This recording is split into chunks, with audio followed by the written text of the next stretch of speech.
Welcome to our new video. कैसे हो आप लोग?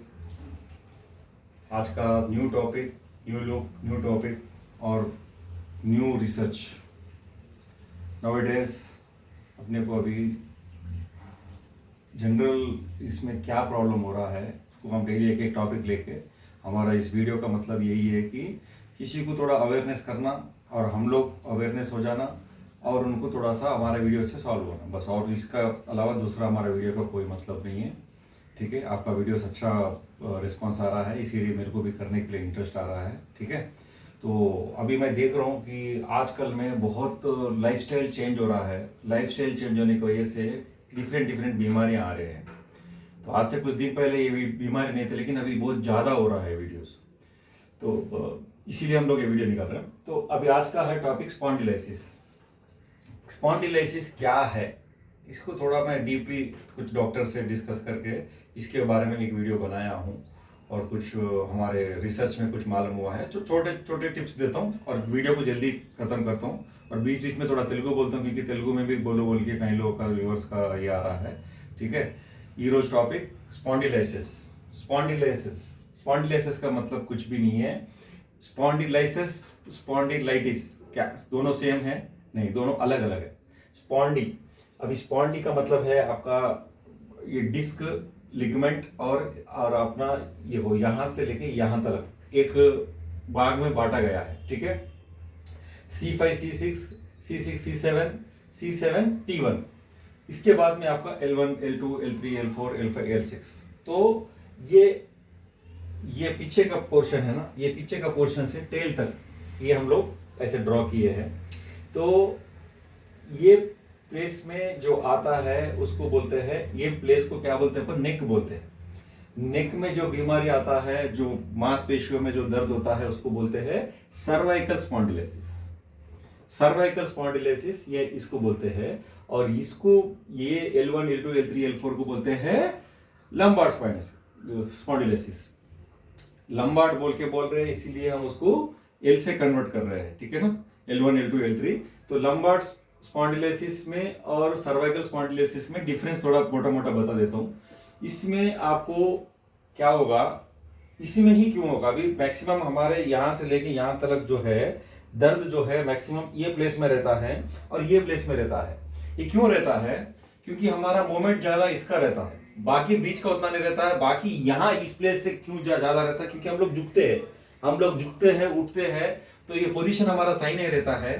तो इसीलिए ये प्लेस में ज्यादा दर्द रहता है और ये प्लेस में ज्यादा दर्द रहता है। यहाँ बता देता हूँ, ये प्लेस में ज्यादा दर्द रहता है और यहाँ से स्टार्ट होता है, यहाँ से स्टार्ट होकर नीचे तक जाएगा, ये ऊपर तक जाएगा। अब यहाँ से हमारे को नीचे तक जाएगा तो ये लेग से ऐसे जाएगा, तो उसको साइयाटिक बोलते हैं। और ऊपर से यहाँ तक आता तो आपको नेक का कुछ है, तो उसको क्या बोलते हैं? Cervical spondylosis. तो सबसे पहले ये आता क्यों है? ये एक तो सबसे पहले एज फैक्टर 20 से स्टार्ट होता है। पहले 40 था, अभी इसको चेंज हो गया, 20 हो गया, क्योंकि लाइफस्टाइल चेंज हुआ। लाइफस्टाइल चेंज हुआ मतलब हमारा सेलफोन देखना, हमारा ज्यादा मूवमेंट करना। मूवमेंट मतलब एक्सरसाइज के तौर पर मूवमेंट करे तो बहुत अच्छा है, लेकिन एक्सरसाइज के तौर पर नहीं कर रहे हैं, गलत तरीके से कर रहे हैं। ऐसा बैठ के सेलफोन देख रहे हैं, कोई तकिया इतना मोटा डाल दे रहा है, कोई बगैर तकिया का ही सो रहा है, तो कोई ऐसी लेटे कर रहा है, कुछ हेवी वेट लगा जैसे हेलमेट वगैरह। ठीक है ना, ऐसे कई फैक्टर्स रहते हैं। तो सबसे पहले ये आने का चीज क्यों है? Age factor. अभी स्पॉन्डिलाइसिस को कोई भी डॉक्टर कंप्लीटली निकाल सकता क्या? बोलने से नहीं निकाल सकता, इट इज नॉट पॉसिबल, कोई जादू नहीं है। But it should be stopped, उसको रोक सकते हैं। क्यों? आपका एज तो पीछे नहीं जा सकता ना। जो एज के वजह से जो हमारा हड्डियों में, हमारा जो हड्डियां हैं वो हड्डियों में कमजोरी आई है कैल्शियम की डेफिशिएंसी वजह से। अभी तेलुगु में बोलता हूँ, బొక్కలు అరగడం వలన ఇది ప్రాబ్లం వస్తుంది. మన ఏజ్ అయితే వెనకకైతే పోదు కదా, రివర్స్ అయితే పోదు కదా. కాబట్టి it should be stopped. Further pain రాకుండా చేయొచ్చు మనం కొన్ని టెక్నిక్స్ తోని, కానీ ఇది వెనక రివర్స్ ప్రాసెస్ మాత్రం పోదు. ఎన్లో ఏమైతే చెప్తాను నేను మీకు.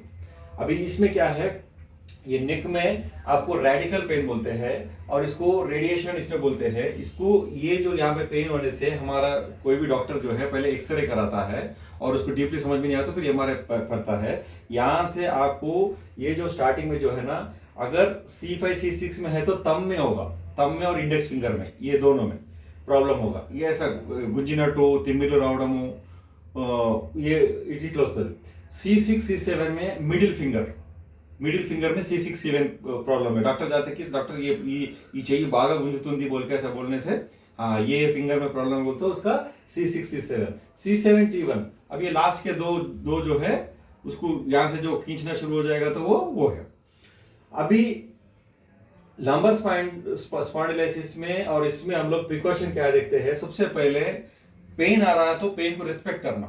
First of all respect the pen, उसको रिस्पेक्ट करना और इमीडिएटली डॉक्टर के पास जाना, नहीं तो आपका ट्रीटमेंट स्टार्ट करना. और ट्रीटमेंट भी उल्टा पुल्टा नहीं करना. मैं देख रहा हूँ जिसको नेक में पेन आ रहा है वो क्या बोलते हैं मसाज वाले के पास भाग रहा है, मसाज उल्टा सीधा मसाज कर रहा है, वो डेंजरस है. 100% मैं बोल रहा हूँ दोबारा, that is dangerous. Don't do दस, क्योंकि एक बार वो नस पकड़ लिया या फिर कुछ हो गया फिर हम लोग उसको ट्रीटमेंट करना इतना आसान नहीं है. इसीलिए या तो फिजियोथेरेपी, और मैं उसको छोटे छोटे टिप्स बोलता हूँ मैं क्या करना है. सबसे पहले रिस्पेक्ट द पेन. और सबसे पहले अभी ये मांसपेशी మన కండరాలకు స్ట్రెంథెన్ చేయాలి. स्ट्रेंथन చేస్తే ऑटोमेटिकली अभी फॉर एग्जांपल मैं अब मेरे को भी प्रॉब्लम है. फॉर एग्जांपल मैं जाके एक MRI लेके आया, MRI में प्रॉब्लम दिख रहा बट मेरे को पेन नहीं है. ये कोई जरूरी नहीं है कि MRI में प्रॉब्लम है तो पेन आया बोल के. पेन किसको आता, जिसके मांसपेशी लूज है मतलब टाइटेड नहीं है, तो मसल स्ट्रेंथ करना. अपन मसल स्ट्रेंथ करे तो पेन नहीं आएगा. तो मसल स्ट्रेंथ कैसा करना, अभी ऑलरेडी उसको पेन है, ये स्टिफनेस हो गया, सूज गया और उसको आपको प्रॉब्लम हो रहा, तो उसको क्या करना, पहले होल्ड करना, उसको ज्यादा फिराना नहीं. तो सबसे पहले उसको क्या करना, रेस्ट देना. सबसे पहले आपको क्या करना, रेस्ट देना. नेक्स्ट क्या करते डॉक्टर, एक कॉलर आपको कॉलर सर्वलाइज करके एक वो देते हैं, वो कॉलर वाले को डाल लेना. कॉलर डाले तो आपका ज्यादा कम से कम मूवमेंट होगा. तो रेस्ट देने से क्या है, मांसपेशी आपके टाइट होंगे, टाइट होने से थोड़ा उसको रिलैक्स मिलेगा, तो पेन थोड़ा जाएगा. ठीक है ना. अब जो पहले दर्द है और उसको बहुत ज्यादा ऐसा कर रहा है, पता नहीं क्यों, कुछ मसाज कर रहा है, कुछ ऑयल कर रहे, कुछ वो कर रहे, ये कर रहे, तो और ज्यादा दर्द बढ़ जाएगा. तो सबसे पहले तो रेस्ट, नेक्स्ट कॉलर. और नेक्स्ट क्या है, अगर कमर में है, कमर में ज्यादा पेन है, तो कमर में ज्यादा पेन है तो वही है, फिर वही मसाज ओल्ड सिटी में जाके मसाज वसाज कराते वो कुछ भी नहीं है. उसको एक बेल्ट देते हैं, लंबर बेल्ट बोल के देते हैं. लंबर बेल्ट बोलने से वो दे देगा सर्जिकल स्टोर वाला. तो लंबर बेल्ट पहनने से थोड़ा रिलैक्स मिलता है. तो आप उस समय क्या करना, आप जो जैसे जिम में अभी उठाने का स्टाइल देखो, ऐसा बैठ के ये उठाने का स्टाइल है, वो ऐसे ही उठाता तो इसके ऊपर लोड गिरेगा कोई भी चीज. तो ये जिसको ये मेन किसको आता है, घर में जो हाउस वाइफ्स है और जैसे लेबर का काम जो करते ज्यादा, सीमेंट का बोरी वगैरह उठाना, नहीं तो ज्यादा टू व्हीलर वगैरह चलाना, और आपका सिटिंग पोजीशन सही नहीं रहना, तो बेड के ऊपर उल्टा पुल्टा सोना. आजकल बेडा भी जो है वो कॉयर फिट के नहीं आ रहे, दूसरे कुछ आ रहे, तो उसमें भी थोड़ा उल्टा पुल्टा सो के करना, कभी नीचे सो जाना. तो ये सब चीज आप उसको रिसर्च करो कि मैं क्या मेरे को प्रॉब्लम हो रहा है. और एज फैक्टर तो बोला हूं, तो कुछ ना कुछ आप घर में गड़बड़ कर रहे हैं या फिर आपका रूटीन वर्क में गड़बड़ कर रहे हैं, उस गड़बड़ को आप रोको. उसके बाद में आपको नेक्स्ट क्या करना है, अभी वॉकिंग, साइकिलिंग, स्विमिंग, फिटनेस रखना. मसल स्ट्रेंथ बनाने के लिए, मसल स्ट्रेंथ क्या है, मसल स्ट्रेंथ अभी मैं हूं, मेरा MRI में नहीं आया है और फ्यूचर में भी मतलब कुछ दिन तक नहीं आना है, तो पेन किलर खाने से अच्छा मैं क्या कर रहा हूं, मसल स्ट्रेंथ कर रहा हूं. मसल स्ट्रेंथ करने से, मसल स्ट्रेंथ भी सिस्टमेटिक मसल स्ट्रेंथ. अब मैं ऐसा चल रहा हूं तो कुछ भी नहीं होगा, मैं उल्टा पुल्टा चल रहा हूँ, ऐसा करते हुए चल रहा हूँ तो वो ज्यादा ये होगा. तो मसल स्ट्रेंथ का भी एक्सरसाइज है, मैं नेक्स्ट वीडियो में डालता हूँ, उसको मैं क्लिपिंग्स डालता हूँ. तो what to do, how to do, ये दोनों रहेगा. तो स्विमिंग भी आप स्विमिंग करेंगे तो मसल स्ट्रेंथ बहुत अच्छा होगा. स्विमिंग भी होगा और योगा भी करते हैं. और सबसे अच्छा तो फिजियोथेरेपी जो है, आपको फिजियोथेरेपी कंसल्ट करना. डॉक्टर भी यही बोलता है, न्यूरो डॉक्टर भी जाने से भी आपको यही बोलेगा कि फिजियोथेरेपी है. फिजियोथेरेपी के पास वो लोग कोर्स किए हुए, पर्टिकुलर कोर्स, वो टेक्निक वाइज करते हैं. आपको पेन कहां पर है, ऐसा नहीं है कि अभी मैं देख रहा हूं किसी और को नेक पेन है, और नेक पेन में क्या कर रहा है, उन्हें जो मेडिसिन यूज कर रहा है इन्हें भी यूज कर रहा है. हो सकता है उसको C5 C6 में पेन हो, आप उसको C7 T1 का यूज कर रहे होंगे. जो पर्टिकुलर कॉज है, वो पर्टिकुलर MRI में जो है वही ट्रीटमेंट उसको फिजियोथेरेपी वाला दे रहा होगा. आप उसको कॉपी करके घर में कर रहे हो तो वो सक्सेस नहीं होगा. कभी कभी रिवर्स हो जाता है, ठीक है। तो आपको स्पाइन का अलग एक्सरसाइज है, नेक का अलग एक्सरसाइज है। 20 ईयर से स्टार्ट हो जा रहा है, 20 ईयर से, because of our life style, cellphone, ठीक है। देखो जाना तो सबको है, कहावत है ना, मौत से किसकी रिश्तेदारी, आज मेरी तो कल तेरी बारी है। सबको तो मौत आना ही है। लेकिन मैं क्या बोल रहा हूँ, जो हम सिस्टमेटिक जब चलेंगे, सिस्टमेटिक करेंगे, तो हमारा सिस्टमेटिक जो है सही रहेगा। अभी पेन किलर खाने से डॉक्टर क्या करता है, मैं पहले बोला, ये रिवर्स नहीं जा सकता है, आपका एज के हिसाब से आएगा। This is age factor disease. Age factor में एक बार पेन आ गया तो उसको पेन को कंट्रोल कर सकते हैं हम, लेकिन फिर रिजल्ट पीछे नहीं जा सकते, क्योंकि आपका कैल्शियम डेफिशिएंसी हो सकता, आपके मांसपेशियों में कमी हो सकता, नहीं तो आपके कुछ और चीज हो सकता है। तो मेरा कहने का मतलब अभी आप इस वीडियो में समझ गए होंगे, नेक में आने से सर्वाइकल स्पॉन्डिलोसिस, स्पाइन में आने से लंबर स्पॉन्डिलोसिस, और स्पॉन्डिलोसिस का मतलब क्या है, वेन्यू, वेन्यू। तो हमारा 4 चीज है, क्या है स्पॉन्डिलोसिस का, disc joint ligament, disc joint ligament. ये डिस्क जॉइंट लिगमेंट को आप ये देखो, ये यहां से लेके यहां तक, ये हमारी बीमारी का जड़ है। ये बीमारी क्या आता है, ऊपर का आता है सर्वाइकल स्पॉन्डिलोसिस, नीचे का आता है लंबर स्पॉन्डिलोसिस।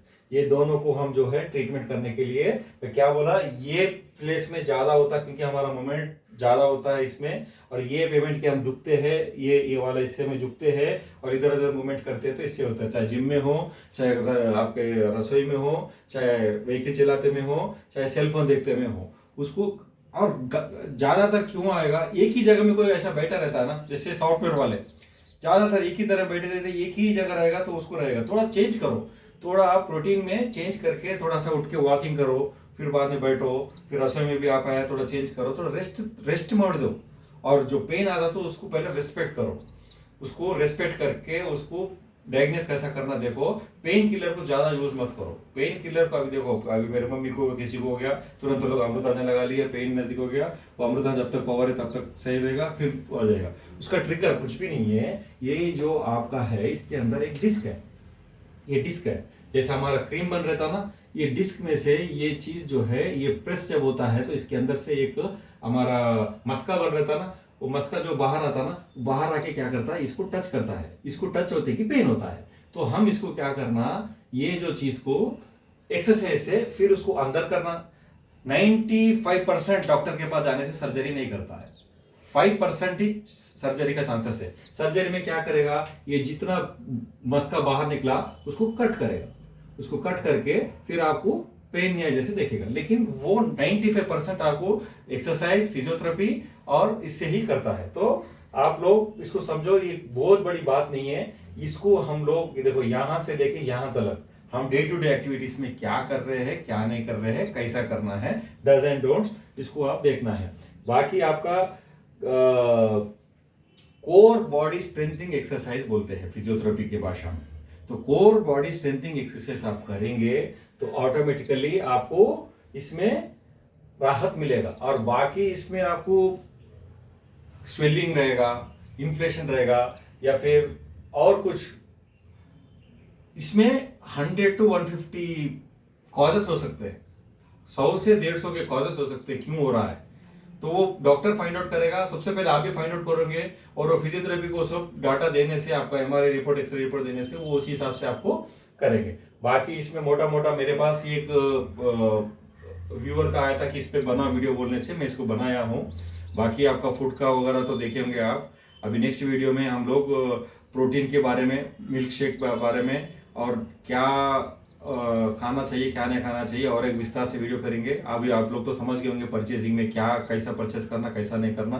कल भी मैं जाके देखा था मार्केट में, वो ग्रीन पीस का तो वैसे ही कर रहा था, उसका वीडियो निकाल कर लेके आया मैं। हो सकता तो इसको लिंक करूंगा, नहीं तो फिर अगले वीडियो में डालूंगा। Okay bye.